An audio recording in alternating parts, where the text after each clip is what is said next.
Rencontre avec les utilisateurs du synchrotron Soleil à l'occasion de ces Users Meeting 2014. Alors nous allons maintenant faire la connaissance d'un chimiste, Armand Mazion, un des nombreux utilisateurs du synchrotron Soleil. Vous êtes chargé de recherche au CNRS, au centre de recherche, c'est bien ça, hein? C'est Oui, ça. ah oui, je voyais hocher la tête. Centre de recherche et d'enseignement de géosciences de l'environnement, le CEREG, oui. voilà l'abréviation, à Aix-en-Provence. Alors vous vous intéressez aux implications environnementales des nanoparticules et Exactement. des nanomatériaux. Alors Oui. quelles sont exactement, quel genre de questions vous essayez de répondre? À quel genre de questions vous essayez de répondre? Alors les questions auxquelles on essaie de répondre, c'est que deviennent ces matériaux? Parce que là, je parle en tant que matériau, pas juste la particule Oui. isolée, mais le produit fini que tout un chacun peut acheter, hein, que ce soit en pharmacie, pour des cosmétiques ou des verres auto-nettoyants. Donc Oui. tout ça, c'est à base de Oui, vous nanoparticules. êtes en train de nous dire que tout notre univers est composé, voilà. comprend des nanoparticules. On est envahi. On est envahi. Donc, C'est de plus en plus vrai ou ça a toujours été comme ça? alors au départ, on appelait ça des colloïdes, et quand les colloïdes deviennent très petits, on les appelle des nanoparticules. Ouais. Alors, il y a un aspect réglementaire au niveau de la taille qui est discutable, et les gens en discutent. Mais là où ça devient intéressant, c'est quand les particules deviennent vraiment très petites, elles peuvent avoir des propriétés particulières que la même particule plus grande n'a pas. Oui. Donc c'est ça qui fait leur intérêt. C'est quoi l'ordre de grandeur de ces nanoparticules? Alors, d'un point de vue réglementaire, c'est une centaine de nanomètres et les propriétés spécifiques apparaissent à des tailles quand même beaucoup plus petites, c'est vers les 30 nanomètres et en dessous. On est quoi? Si on prend la tranche d'un cheveu, on est au millionième d'épaisseur d'un cheveu. Ah, c'est une image. Énorme. Qu'est-ce que vous dites, vous, quand vous essayez de faire comprendre le nanomètre au grand public, quand on essaye d'appréhender un peu ces échelles-là? Quelle image vous utilisez? Il n'y a pas d'image. C'est très Non, petit. on essaie de comparer le ballon de foot à la planète, un peu dans ce... Ah oui. Voilà. C'est-à-dire que quand on est à l'échelle du nano, on est à l'échelle du ballon de foot par rapport À la planète, grossièrement. Ouais. Voilà.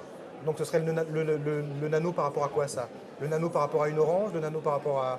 La planète, c'est quoi dans votre comparaison? La planète, c'est... Bon. je prends... On s'en mêle dans Voilà. les comparaisons. Bon, bref. Alors, qu'est-ce que vous essayez de voir? Vous avez des nanoparticules, notamment dans les crèmes solaires, dans les dentifrices, et vous essayez de savoir comment ils y restent, en fait, Voilà. ces Qu'est-ce qu'ils nanoparticules. deviennent? Ouais, qu'est-ce qu'ils deviennent après usage? Parce qu'ils ont des propriétés particulières, donc il faut un peu savoir où ça va, ce que ça devient, et est-ce que c'est dangereux. Donc pour tout ça, faut regarder le matériau en lui-même, le regarder vieillir, donc simuler des vieillissements, et puis regarder ces particules et surtout ces matériaux, qu'est-ce qu'ils deviennent avec le temps, surtout si à un moment ou un autre on veut recycler ces matériaux ou si ces matériaux ont vocation à atterrir en décharge. Donc là, il faut être un peu sûr de son coup, de quelle est la chimie, quelle est la nature de mon matériau, est-ce qu'il va évoluer, est-ce qu'on peut le laisser comme tel, est-ce qu'il faut l'inerter d'une manière ou d'une autre. Toute la question, c'est est-ce qu'on n'est pas en train d'avoir une bombe à retardement avec des nanoparticules très très dures à gérer qui vont se relarguer dans l'environnement. Donc on veut savoir s'ils restent bien confinés dans leur matériau d'origine ou est-ce qu'ils évoluent, se transforment ou se disséminent dans la nature. Il y a aussi des nanoparticules ou des nanomatériaux qui sont inoffensifs. Je ne peux pas utiliser le terme de bombe à retardement parce que parce que ça place le débat un peu d'un côté, je dirais, politique et qui fait un peu peur aux gens. Nous, on part sans a priori. On veut savoir ce que ça devient. Donc parfois, on a des résultats qui montrent que certains matériaux se dégradent plus facilement et ont des effets toxiques pour certaines classes de cellules, certaines classes d'invertébrés, et d'autres, même libérés, soit relativement inoffensifs parce que soit ils ne bougent pas dans l'environnement, soit ils sont complètement... il y a une telle innocuité par rapport aux vivants qu'en fait, il n'y a pas de grands soucis à se faire. Et puis surtout, il faut aussi bien se rendre compte que les concentrations de ces matériaux qui vont être dans l'environnement sont quand même très très faibles. Oui, alors quelques exemples, on a des oxydes de titane, je crois, que vous surveillez. Quels sont ces nanomatériaux que vous regardez? Alors il y a les oxydes de titane. Alors l'oxyde de titane qu'on utilise pour deux choses. D'une part pour ses propriétés photocatalytiques, donc ça en fait un très bon candidat pour toutes les applications auto-nettoyantes. Donc on ne nettoie plus les fenêtres, on laisse le soleil agir et ça détruit la matière organique en surface. Ça, naturellement, dans une crème solaire, on ne le veut pas, mais on veut le filtrer. Alors, pour protéger de cet effet, je dirais, destructeur de matière organique, on met une coque autour. Cette coque, c'est un hydroxyde d'aluminium, donc en gros, on peut comparer ça à une argile. Ouais. Donc, en fait, la toxicité de ce nouveau matériau, qui est très stable au cours du temps, c'est la toxicité de la couche externe. Donc, en gros, c'est la toxicité. Vous savez, les pansements gastriques que vous prenez, c'est en gros la même chose au niveau de la couche externe. La couche interne n'est pas touchée. Donc ça, c'est vraiment un exemple qui démontre bien qu'il faut regarder le matériau en entier et pas juste la particule active, la propriété recherchée qui est au centre. Alors il y en a d'autres, les nanoparticules d'argent qui sont énormément utilisées dans l'industrie, les nanotubes de carbone également vous intéressent. Tout ça, ce sont des exemples de nanoparticules. Et alors de quelle manière le synchrotron soleil, et je ne crois pas uniquement le synchrotron soleil, parce que je crois que vous faites une grande consommation de synchrotron dans vos recherches, vous les avez un peu tous testés. Voilà. En tout cas en France, il y en a un autre à Grenoble ou même en Europe, vous en avez fait plusieurs. Pourquoi avez-vous à ce point besoin de ces faisceaux de lumière du synchrotron?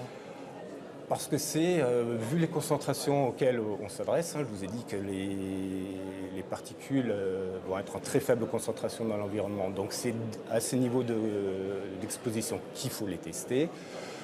Donc là, si on dit faible concentration, là il faut un flux de photons qui est important, et là il n'y a que le synchrotron qui puisse nous donner les outils qui sont adaptés aux concentrations auxquelles on observe ces choses. Et aussi, ce sont les techniques, principalement les techniques d'absorption X, qui permettent de déterminer la chimie de nos matériaux. Parce que il y a des méthodes, je dirais, plus simples, plus légères à mettre en œuvre pour avoir une idée de combien il y a d'un élément chimique. Mais ce n'est pas ça qui va régir la toxicité, c'est sa forme chimique qui va faire que tel ou tel matériau, sous une forme ou sous une autre, est toxique ou pas. Donc, et c'est précisément ce type d'information qu'on recherche sur le synchrotron. D'accord. Alors donc, je le disais, du coup, vous venez parfois au synchrotron soleil et parfois dans d'autres synchrotrons pour mener ces études et étudier le plus finement possible ces nanoparticules. Quelle différence faites-vous entre ces différents? C'est à peu près pareil ou selon ce que vous avez envie de regarder, vous allez choisir un synchrotron ou un autre? Comment vous choisissez? Alors,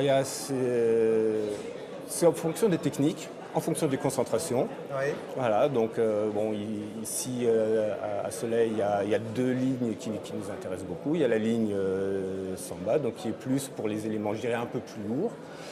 Et il y a la ligne Lucia qui permet non seulement d'avoir une idée de la chimie, mais c'est une ligne qui a un microfaisceau. Donc on a en plus une information sur la localisation de nos matériaux au sein d'une matrice. Ouais. Alors, si certains chercheurs nous regardent et aimeraient utiliser les synchrotrons, puisque vous avez postulé pour pouvoir travailler dans différents synchrotrons, vous êtes devenu presque un expert dans l'art de déposer un dossier et d'être retenu pour pouvoir venir mener des recherches. Qu'est-ce qui fait un bon dossier? Qu'est-ce qui fait qu'un synchrotron, parce qu'on le répète, donc ce sont des comités qui décident, on leur soumet plusieurs projets de recherche et ils décident d'allouer du temps de faisceau à différentes recherches en fonction de la pertinence de l'étude. Comment vous réussissez à aller comme ça dans tous les synchrotrons? Qu'est-ce qui fait un bon dossier? Alors, ce qui fait un bon dossier, outre le nom qu'on se fait au cours des années, mais pour débuter, c'est, je dirais, une clé, c'est bien connaître la ligne. Et bien connaître la ligne, c'est décrocher le téléphone et parler avec les gens qui sont sur la ligne. En général, on est extrêmement bien accueillis. Les gens cherchent des solutions à vos problèmes. même si ça suppose du travail supplémentaire, ça suppose aussi parler à d'autres gens qui ont déjà cette expérience. Et là, l'association des utilisateurs qui existe ici à Soleil est un très bon point d'entrée. C'est divisé par thème avec des responsables à chaque fois qui peuvent être le point d'entrée pour diriger vers une ligne ou vers une autre, ou dire écoute, parle à un tel ou un tel qui a plus d'expérience sur ce domaine que moi, et on renseigne les gens, il n'y a pas de souci. Voilà, pour les bons conseils d'Armand Mazion, pour ceux qui aimeraient aussi venir faire leurs recherches au Synchrotron Soleil. Merci à vous. Je vous en prie.